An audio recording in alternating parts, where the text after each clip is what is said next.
Hello, good evening और नमस्ते सभी को। यूके ट्रिपल एस सी ने वैकेंसीज़ निकाली हैं और जो वैकेंसीज़ हैं स्केलर की, और जो ये स्केलर की वैकेंसीज़ हैं इसके लिए आपको क्लास 12 पास आउट होना चाहिए साइंस स्ट्रीम से। ठीक है, विज्ञान आपके पास विषय होना चाहिए और मैथमेटिक्स यहाँ साथ में होना चाहिए। अब हो सकता है काफ़ी बच्चे ये वैकेंसी का अपडेट पहले भी देख चुके हैं यूट्यूब के माध्यम से, तो वो यहाँ से जो है बैक चले जाएंगे। बट मैं आपको बताऊंगा बेसिकली इस एग्ज़ाम की हमें तैयारी करनी कैसे है। और यह एग्ज़ाम लेवल 2 का है और लेवल 2 के इस एग्ज़ाम में देखो, जो बच्चे क्लास 12 पास आउट करके आए हैं बहुत अच्छा उनके पास मौका है। 200 टोटल पोस्ट आई हैं और लेवल 2 का पद भी अगर आप 12 पास आउट करके आ रहे हैं तो आप मान के चलिए 25 से 26 हज़ार रुपये आपकी सैलरी होगी, जो कि 12th पास आउट बच्चे के लिए एक बहुत अच्छी सैलरी मैं मान सकता हूँ। प्लस आपको और भी मौके होंगे। देखो, एक जब बेस तैयार हो जाता है तो हमारे पास और भी मौके होते हैं, हम और बड़े एग्ज़ाम को compete कर सकते हैं। ठीक है, खैर मैं इस बारे में डिस्कस आपसे करूँगा, बट जो बने रहेंगे उनको लास्ट में बताऊँगा भी कैसे पढ़ना है। और देखो, क्वेश्चंस कहाँ से हमें आते हैं और किस तरह के क्वेश्चन हमसे पूछे जाते हैं। ठीक है, तो ये है इसकी जो साइट है वो है ssc.uk.gov.in, आपको साइट दिख गई होगी।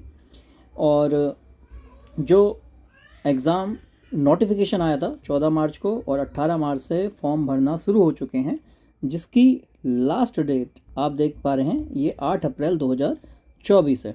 ठीक है, और उसमें अगर कोई भी संशोधन करना हो, करेक्शन करना हो, तो उसकी जो डेट है वो 12 से 14 अप्रैल। अब आपको बता ही चुका हूँ टोटल जो पद हैं वो 200 पद आए हैं।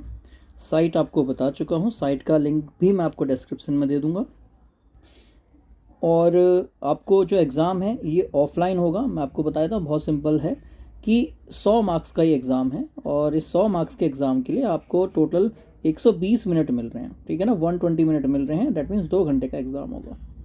ठीक, तो ऑफलाइन आपका एग्ज़ाम है जिसमें आपको OMR सीट भरनी होती है, ऑब्जेक्टिव टाइप है। तो देख सकते हैं रिक्तियों का विवरण है, आप अपने कैटेगरी वाइज भी रिक्तियां देख सकते हैं। टोटल 200 हैं जिसमें से 60 महिलाओं के पद भी हैं। और अगर मैंने आपको बता ही दिया कि जो वेतमान आप बात करते हैं लेवल 2 पे, वो 25 से 26 हज़ार आपको जो है वेतन मिलेगा। सब कुछ कट कटाने के बाद इन हैंड सैलरी आपकी बनेगी। ठीक है, तो अगर आप 12th पास आउट करके आए हैं, 20-21 साल में भी हैं और इतनी सैलरी आपके हाथ में आती है, तो एक बेस बन जाता है। और बेस जब आपका बनता है तो आप किसी भी बड़े एग्ज़ाम को जो है फोकस करके उसकी तैयारी कर सकते हैं। और मांगा क्या है मैंने आपको बताया, इसके लिए जो एजुकेशनल क्वालिफिकेशंस हैं। ठीक है, भारत में विधि द्वारा स्थापित बोर्ड या परिषद या उत्तराखंड जो है, आपने उत्तराखंड से विज्ञान अथवा गणित, मैं आपको बता चुका हूँ साइंस विद मैथमेटिक्स होना जरूरी है। और जो पेपर है 100 मार्क्स का, मैंने आपको बताया ये 2 पोर्शन में डिवाइडेड है। एक है जनरल साइंस जो कि आपकी 50 मार्क्स की आएगी, 50 मार्क्स की। और ये जो जनरल साइंस 50 मार्क्स की है ये अप टू क्लास 10th है। और एक पेपर है जो मैथमेटिक्स का है, और मैथमेटिक्स ये भी 50 नंबर का। टोटल आप देख सकते हो 100 मार्क्स का आपका एग्जाम है। 50 मार्क्स का जनरल साइंस और 50 मार्क्स का जो है मैथमेटिक्स है। और मैथमेटिक्स ये भी अप टू 10 तक है। मांग 12 पास आउट रहा है, पर देख सकते हैं आप कि इसमें जो आपका जनरल साइंस या मैथ का पोर्शन है वो अप टू 10th तक मांगा गया है। वाई? क्योंकि इसमें फिजिकल भी है, ये आपको ध्यान में रखना है, वो उस पर भी अभी चर्चा करूँगा। फिलहाल के लिए आपका साइंस विद मैथ होना चाहिए। और इसके अलावा जो डिज़ायर्ड क्वालिफिकेशंस होती हैं, जैसे पारदेशिक सेना में आपने 2 वर्ष का न्यूनतम सेवा की हो। ठीक है, और या फिर आपके पास NCC का B या फिर C प्रमाण पत्र हो। तो ऑब्वियस बात है, ये जो डिज़ायर्ड क्वालिफिकेशन होती है इसमें आपके पास एक अपर हैंड होता है। ठीक है, अगर मान लो 2 बच्चे के सेम मार्क्स हैं और एज भी सेम है, तो यहाँ पे एक मौका मिल जाता है अगर आपके पास ये डिज़ायर्ड क्वालिफिकेशंस होती हैं। चलिए आते हैं ऊंचाई। देखो, हाइट इसमें बॉयज़ के लिए 163 सेंटीमीटर है और फीमेल्स के लिए 150 सेंटीमीटर है। मेल्स के लिए कुछ और कहानी है कि जो चेस्ट एक्सपेंसन है वो 5 सेंटीमीटर का होना चाहिए। देखो, मिनिमम इसमें या मैक्सिमम चेस्ट मिनिमम तो उसमें कुछ दिया ही नहीं है, बस ये बोला है कि जो चेस्ट का एक्सपेंशन है 5 सेंटीमीटर का होना चाहिए। मतलब इस एग्ज़ाम में साइंस है, 12th साइंस, मैथमेटिक्स होना चाहिए, प्लस आपका फिजिकल भी यहाँ पे होगा। चलिए फिजिकल और देख लेते हैं। जिनके पास हिल सर्टिफिकेट है उनकी हाइट 152 फॉर मेल्स, और जो फीमेल्स हैं उनके लिए 145 सेंटीमीटर है। आइज़, अगर जिनको चश्मा वगैरह भी लगता है उनको ध्यान रखना है कि चश्मे का जो नंबर है वो 4 से ज़्यादा नहीं होना चाहिए, है ना। 4 बहुत बड़ा नंबर है, और इस एज में बच्चों का 4 लगभग नहीं होता है। मैं ये नहीं कह रहा सभी बच्चों का, कुछ बच्चों की और भी प्रॉब्लम्स होती हैं, बट हाँ 4 प्लस या माइनस, इससे अधिक नहीं होना चाहिए, ये साफ साफ मेंशन है। फिर ये है सबसे ख़तरनाक चीज़, देखो इसका पहली बात आपको फिजिकल ही देना है, और जो फिजिकल पास करेगा वो जाके रिटर्न एग्ज़ाम देगा। तो आधे बच्चे तो फिजिकल में ही निपटने वाले हैं, ठीक है। और जो बच्चे वैसे हिली एरियाज से पहले या गांव वगैरह से आ रहे हैं तो वो तो 25 किलोमीटर की दौड़ मार सकते हैं, है ना। बट जो बच्चे शहर वगैरह में हैं थोड़ा उनकी समस्या आएगी, तो भैया फिजिकल का भी यहाँ पे ध्यान रखिएगा। 25 किलोमीटर की दौड़ मारनी है 4 घंटे में पुरुष को, और 14 किलोमीटर की दौड़ मारनी है महिलाओं को, वो भी टाइम सेम है 4 घंटे में। पुरुष 25 किलोमीटर है और महिलाएं जो हैं वो 14 किलोमीटर की दौड़ करनी है। शॉर्ट पुट मतलब वो जो लोहे की बॉल होती है, गेंद होती है, उसे फेंका जाता है। तो जो पुरुष हैं उनको 5 मीटर तक वो बॉल थ्रो करनी है, और जो महिलाएं हैं उनको 3.5 मीटर तक बॉल थ्रो करनी है। यहाँ पे लंबी कूद भी है जो कि 4 मीटर की बॉयज़ के लिए है, और जो गर्ल्स हैं महिलाएं हैं उनके लिए जो है 2 मीटर का है। ऊंची कूद आप देख सकते हैं 1.1 मीटर है और 1.07 मीटर है, ठीक है। मैं अच्छा इसको वैकेंसी कहूँगा, देखो 200 पद हैं और इसमें बेनिफिट बहुत ज़्यादा मिलने वाला है, ठीक है। क्यों? जिनका फिजिकल अच्छा है उनको तो मिलने ही वाला है, ठीक है। अब दौड़ में देखो सफल अभ्यर्थियों को ही शॉर्ट पुट, पहली बात दौड़ में ही सफल होना है। दौड़ में अगर आप सफल होंगे तो ही आपको शॉर्ट पुट, जो लंबी कूद और ऊंची कूद है। सबसे पहली बात फिजिकल में आपको दौड़ 25 किलोमीटर या फिर 14 किलोमीटर इन 4 आवर्स आपको तैयार करना है। अगर आप वो कंप्लीट करते हैं उसके बाद ही आप शॉर्ट पुट या फिर लंबी कूद ऊंची कूद के लिए आप एलिजिबल होते हैं। और देखिए साफ साफ नीचे यहाँ पे मेंशन है, शारीरिक दक्षता परीक्षा में सफल अभ्यर्थी को ही लिखित प्रतियोगी परीक्षा में सम्मिलित किया जाएगा। ध्यान से सुनिएगा, जिनका फिजिकल क्लियर है वही पेपर दे पाएंगे रिटर्न वाला, ठीक है। और जो हिल से बच्चे जुड़े हुए हैं उनको अपना हिल सर्टिफिकेट देना पड़ेगा, ये तो हर एग्ज़ाम की ही मेन कहानी है। आगे मैं आपको बता ही चुका हूँ 100 मार्क्स का एग्ज़ाम होने जाएगा जो कि ऑब्जेक्टिव टाइप है, ठीक है, और 2 घंटे का होगा, जिसमें आपको बता ही चुका हूँ जनरल साइंस और मैथमेटिक्स 50-50 क्वेश्चंस आएंगे। जनरल साइंस में टॉपिक आपके सारे हैं अप टू क्लास 10th, उसमें फिजिक्स भी आएगा, केमिस्ट्री भी आएगा, बायो भी आएगा, ये आपको ध्यान में रखना है। जनरल साइंस में फिजिक्स केमिस्ट्री बायो तीनों ही तैयार करना है, ठीक है।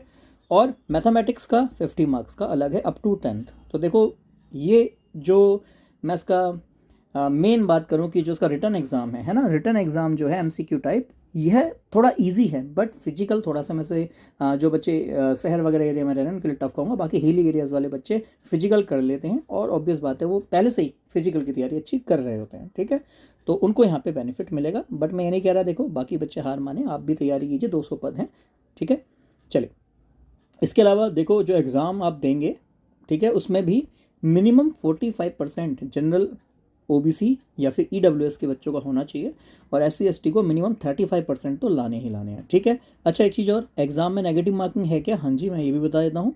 एग्ज़ाम में 1/4, ठीक है, 0.25 तुक्का नहीं मारना है, 0.25 का नेगेटिव मार्किंग भी है, ठीक है। तो ये चीज़ आपको ध्यान में रखना। और बाकी जो इसमें मेन बातें आप देख लीजिएगा, एज 18 से 28, ठीक है। तो 18 आप 18 ईयर प्लस होने चाहिए, ध्यान रखना है। साइंस प्लस आपके पास मैथमेटिक्स होना चाहिए, ठीक है। और बाकी बता ही चुका हूँ ऑब्जेक्टिव टाइप पेपर 100 मार्क्स, इसमें जो भी आपको मेन चीज़ें पढ़नी है वो आप पढ़ सकते हैं। और फीस इसमें मेन जनरल की फ़ीस, OBC की फ़ीस जो है 300 रुपये है, बाकी आप देख सकते हैं SC ST उनकी फ़ीस भी 150 रुपये है। अब मुझे पता है काफ़ी बच्चों का कमेंट आएगा, सर क्या आउटसाइडर भर सकते हैं, है ना। अरे भाई मैं आपको ऑलरेडी पूरे फॉर्म में जो मेन बातें होती हैं बता चुका हूँ, साफ साफ लिखा, आप क्लास 12 पास आउट होने चाहिए विद मैथमेटिक्स, और किसी भी आप चाहे उत्तराखंड से हैं चाहे किसी भी भारत के बोर्ड से आप पास आउट हैं, ठीक है। बट जो बाहर से भरेंगे वो जनरल कैटेगरी में ही उनको देखा जाएगा, ठीक है। चलिए जो बाकी मेन चीज़ें वो सारी मैं आपको बता चुका हूँ, अब ले चलता हूँ आपको सिलेबस की ओर, ठीक है। बाकी इसमें जो जो अपने आपके कैटेगरी वाइज जो मेन डाटा है वो आप पढ़ लीजिएगा, और आपको उसका PDF चाहिए वो भी टेलीग्राम पे मिल जाएगा। देखो, सामान्य विज्ञान हिंदी इंग्लिश दोनों में ही सिलेबस मैंने आपको यहाँ पे दिया है, ये तो खैर आपको इसी PDF में मिल जाएगा। तो सामान्य विज्ञान जो कि 50 मार्क्स का है, देख लो यूनिट 1 जो कि आप पूरा देखेंगे, परमाणु और अणु की परिभाषा। मैं पूरा सिलेबस पढ़ने नहीं जा रहा, इसमें आप जो है टाइम ही लगेगा। आप इसका चाहे तो स्क्रीनशॉट ले सकते हैं या फिर PDF भी डाउनलोड कर सकते हैं, या तो UKSSC की साइट से भी डाउनलोड कर सकते हैं, या फिर टेलीग्राम पे आपको ये प्रोवाइड हो जाएगा। ठीक है, तो ये है केमिस्ट्री का पूरा पोर्शन है, और फिर देख सकते हैं इसमें आपका दर्पण, डेट मीन्स ये फिजिक्स का पोर्शन है, भौतिकी का पोर्शन है, और उसके अलावा देख सकते हैं आप यूनिट 3 जिसमें आपके पास बायोलॉजी। तो मैंने आपको बताया फिजिक्स केमिस्ट्री बायोलॉजी तीनों ही है। 50 मार्क्स का है, तो ये मान के चलिए 1/3 1/3 1/3, 1/3 जो है केमिस्ट्री के क्वेश्चन देखने को मिलेंगे, 1/3 आपको फिजिक्स के क्वेश्चन देखने को मिलेंगे, और 1/3 मैथमेटिक्स के क्वेश्चन आपको देखने को मिलेंगे। मैं बात कर रहा हूँ गणित की, तो गणित में अधिकतम अंक जो हैं वही 50 मार्क्स का है, और आप देख सकते हैं अप टू क्लास 10 तक का सारा मैथमेटिक्स का नंबर सिस्टम हो गया, रियल नंबर हो गया, इसमें बहुपद वगैरह, दो चर वाले रैखिक समीकरण, क्वाड्रेटिक इक्वेशन हो गया, द्विघात समीकरण, समांतरण श्रेणियाँ जिसे सेकेंड सीरीज कहते हैं, निर्देशक ज्यामिति, ठीक है, यूक्लिड ज्यामिति, that means up to class 10 का पूरा ये मैथ है। ठीक है, चलिए अब आते हैं मेन बात पे। ये इंग्लिश में भी दिया है, पूरा केमिस्ट्री यूनिट 1 है, यूनिट 2 फिजिक्स है, यूनिट 3 आपका बायोलॉजी है, और इसके अलावा 50 मार्क्स का आपका मैथमेटिक्स है। इंग्लिश मीडियम वाले बच्चे भी इसको देख सकते हैं।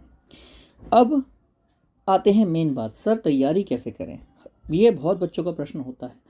तो मैं आपको बता देता हूँ, जो भी अप टू क्लास 12th तक के एग्ज़ाम हैं उनके लिए NCERT को बेस मान लीजिए। ठीक है, उससे ऊपर के एग्जाम में भी NCERT जरूरी है, बट मैं इन एग्जाम में NCERT क्यों कह रहा हूँ, वाई NCERT, इसको भी मैं लेके आपको चलता हूँ। तो NCERT तो आपको कक्षा 9 इस एग्ज़ाम के लिए क्लास 9th और क्लास 10th का NCERT घोल के पी जाना है। सबसे पहले काम तो ये करना है, देखो यूट्यूब पे वीडियो ढूंढने से बढ़िया आपके पास सबसे बेस्ट चीज़ है NCERT, अच्छे से पढ़ डालो। चाहे उत्तराखंड बोर्ड वाली किताब आपके पास हो, वो भी सेम NCERT है, तो आप उसको पढ़ डालेंगे अच्छे से, एक एक लाइन अच्छे से पढ़ेंगे। क्यों पढ़ेंगे, मैं आपको प्रीवियस ईयर क्वेश्चन ही दिखाता हूँ, आपको समझ में आएगा why we have to read NCERT। हालांकि काफ़ी बच्चे जो ऑब्वियस बातें साइंस से पढ़े हुए हैं उनको डायरेक्ट इसके आंसर पता होंगे, बट जो बच्चे भूल चुके हैं जरा समझिए कि NCERT यहाँ पे क्यों जरूरी है। क्वेश्चन है tincture of iodine, tincture of iodine क्या होता है। ठीक है, और टिंक्चर ऑफ आयोडीन जो है ये जैसे ब्लड वगैरह कहीं निकल जाता है तो उसको भरने के, घाव भरने के काम आता है। ठीक है, तो ये क्या है, तो ऑब्वियस बात है, जिनको आंसर पता है साफ साफ वो कह सकते हैं कि ये एक एल्कोहलिक सॉल्यूशन है। ठीक है, एल्कोहलिक सॉल्यूशन है, किसका, I2 का। आयोडीन के साथ अगर एल्कोहल को मिला दिया जाए, उसका सॉल्यूशन बना दिया जाए, इसको हम टिंक्चर ऑफ आयोडीन कहते हैं। जिनको पता है अच्छी बात है, जिनको नहीं पता है वो NCERT अच्छे से पढ़ेंगे। ये NCERT क्लास 9th का चैप्टर नंबर 2 है, क्लास 9th का चैप्टर नंबर 2 है। ठीक है जी, जो कि केमिस्ट्री में आता है, और चैप्टर का नाम है is matter around us pure. Hindi माध्यम वाले बच्चे भी, हमारे जो चारों ओर के जो पदार्थ हैं क्या वो प्योर है। ठीक है, ये चैप्टर का नाम है। ठीक, तो जरा देखिए साफ साफ ये लाइन आपको देखने को मिल जाएगी, ए solution of iodine in alcohol is called tincture of iodine. तो देखिए फिर समझिए कि NCERT क्यों जरूरी है। मैं बार बार इस बात पे जोर दूंगा, सबसे पहले अलग अलग वीडियोस को देखने से पहले NCERT को पढ़ें। ठीक है, NCERT को समझें। कई बार NCERT के आप देखेंगे कॉलम बना के उसमें डू यू नो करके लिखता है, और उस डू यू नो से भी डायरेक्ट क्वेश्चंस आए हुए हैं।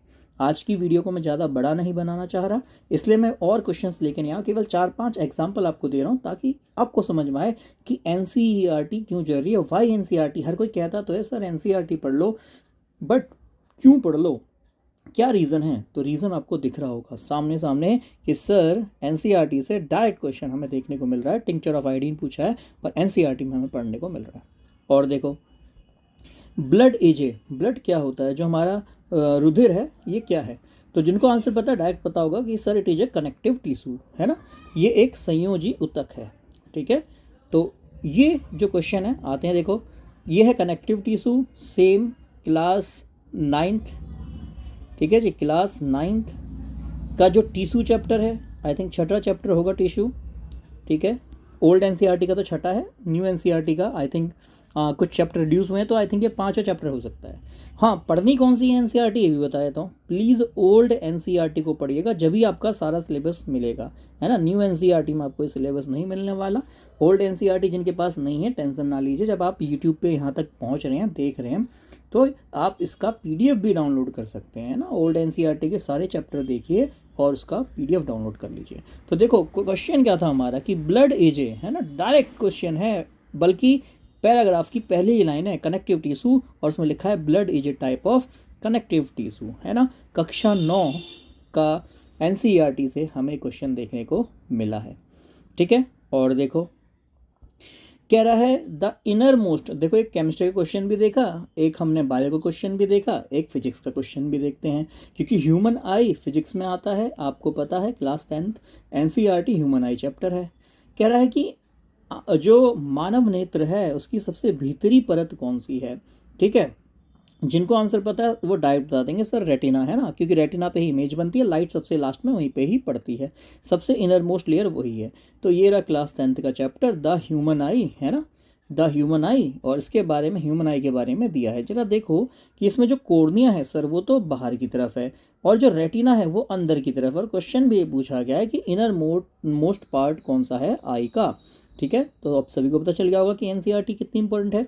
डायरेक्ट क्वेश्चन हमें NCERT से देखने को मिल रहा है, और मैं आपसे यही कहूँगा आप फिजिकल की तैयारी कीजिए। ये जो आपका पोर्शन है इसको, जैसे मान लीजिए इसका फोकस ही ये है कि मैं स्केलर के एग्ज़ाम को ही क्रैक करूँगा, है ना, और मैं जो बाद में चांस है उन पे बाद में जाऊँगा, फिलहाल के लिए मैं स्केलर को एज अ एम लेके चल रहा हूँ। तो ऑब्वियस बात है वो सुबह शाम अपना फिजिकल की तैयारी करें और फिर जो दिन का समय बचता है उसमें वो अपनी NCERT को तैयार करिए। मान लीजिए कोई ये कहता है कि उस दिन के टाइम में मैं सुबह के टाइम पे साइंस पढ़ूंगा, फिर इवनिंग वाले टाइम में मैथमेटिक्स पढ़ूंगा, ऐसा कर लीजिए। किसी को ये लगता है मैं पहले पूरा साइंस निपटाता हूँ देन मैथमेटिक्स निपटाऊंगा, ऐसा कर लीजिए। जैसे आपको सुविधा लगती है आप उस अनुसार काम को कीजिए, बट पढ़ाई करनी है जब भी सिलेक्शन होगा, ठीक है। 200 पद हैं, देखो पद मैं कहूँगा स्टेट के हिसाब से, छोटा सा स्टेट है इसके अकॉर्डिंग पद अच्छे खासे हैं, ठीक है। तो जो तैयारी करेगा उसको ऑब्वियस बात है फल भी मिलेगा। देखो direct question the chemical formula of gypsum, जिनको डायरेक्ट पता है वो कहेंगे सर कैल्शियम सल्फेट और डाईहाइड्रेट हमारा जिप्सम होता है। अगर मान लो सर प्लास्टर ऑफ पेरिस पूछा होता तो प्लास्टर ऑफ पेरिस का formula calcium sulphate sesqui hydrate होता है ना, POP होता है। अब जिनको पता है वो तो डायरेक्ट आंसर देंगे, और जिनको नहीं पता है जरा वो इस क्लास 10th का, ये जो क्लास 10th है, ठीक है जी, ये क्लास 10th इसका चैप्टर नंबर 2 साइंस का, ऑब्वियस बात हम साइंस की बात कर रहे हैं, तो इसका जो चैप्टर नंबर 2 है जरा इसमें आते हैं और इसमें इस रिएक्शन पे ध्यान देते हैं। कह रहा है CaSO4.12H2O, सर ये प्लास्टर ऑफ पेरिस है और मेंशन भी किया है बुक में भी, और साफ साफ लिखा है CaSO4.2H2O, सर ये जिप्सम होता है। और आपको पता है प्लास्टर ऑफ पेरिस में जब 3/2 मॉलिक्यूल ऑफ वाटर मिलाया जाता है तो जिप्सम में कन्वर्ट हो जाता है, कठोर हो जाता है, ठीक है। तो आप देख रहे हैं कि किस तरह से प्रीवियस ईयर क्वेश्चन आपके डायरेक्ट NCERT से देखने को मिल रहे हैं।